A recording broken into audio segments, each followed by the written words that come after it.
Salam sigap dan shalom. Renungan kita pada hari ini, Senin 1 Februari 2021, berjudul Perintah-perintahnya Teguh. Ayat intinya terdapat di dalam Mazmur 111 ayat 7 dan 8. Perbuatan tangannya ialah kebenaran dan keadilan. Segala titahnya teguh, kokoh untuk seterusnya dan selamanya. Dilakukan dalam kebenaran dan kejujuran. Pena Inspirasi menjelaskan yang dimaksud dengan judul renungan kita pagi ini, perintah-perintahnya teguh, sehubungan dengan kita sebagai putra-putri Allah adalah sebagai berikut. Pertama, bahwa contoh perintah-perintah Allah itu teguh, dikarenakan begitu ada pelanggaran hukum Allah, maka Adam kehilangan Firdaus. Sebagai konsekuensi akan pelanggaran hukum Allah, Adam kehilangan Firdaus. Dalam menuruti hukum Bapa dan melalui iman dalam darah penebusan anaknya, Firdaus dapat diperoleh kembali.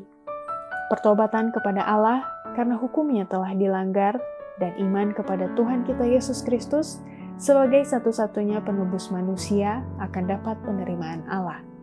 Meskipun manusia berdosa, jasa anak Allah bagi dirinya akan diterima oleh Bapa.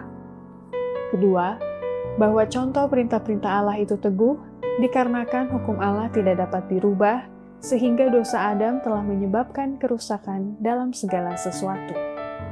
Hukum Allah tidak dapat diubah, itu tidak bisa dihapuskan meskipun bagian terkecil dari tuntutannya untuk mengangkat manusia dalam keadaan yang telah jatuh. Manusia terpisah dari Allah karena melanggar perintahnya yang jelas, meskipun dia telah memberitahu Adam akibat dari pelanggaran itu. Dosa Adam menyebabkan kerusakan dalam segala sesuatu. Ketiga, bahwa contoh perintah-perintah Allah itu teguh, makanya manusia tidak bisa lagi datang langsung ke hadapan Allah, karena adanya pelanggaran akan hukum ilahi yang menjadi penghalang antara Allah yang kudus dengan para pelanggar. Manusia telah jatuh karena kesalahannya, tidak bisa lagi datang langsung ke hadapan Allah dengan permohonannya. Karena pelanggarannya akan hukum ilahi telah menempatkan penghalang yang tidak dapat dilalui antara Allah yang kudus dengan para pelanggar.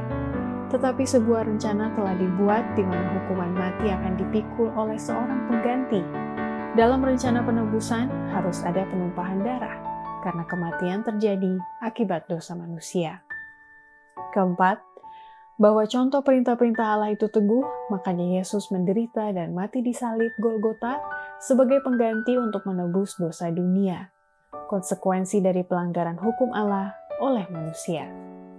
Penggodaan dan penderitaan Kristus adalah untuk mengesankan manusia pada besarnya dosa karena telah melanggar hukum Allah dan untuk membawanya kepada pertobatan dan penurutan akan hukum Taurat itu, dan dari penurutan sampai penerimaan kepada Allah. Dia akan memberikan kebenarannya kepada manusia dan dengan demikian menghidupkan dalam dia nilai moral bersama Allah sehingga usahanya untuk mematuhi hukum ilahi dapat diterima. Tugas Kristus adalah untuk mendamaikan manusia dengan Allah melalui sifat manusianya dan Allah dengan manusia melalui sifat ilahinya. Demikianlah renungan kita pada hari ini. Kiranya Tuhan memberkati kita semua.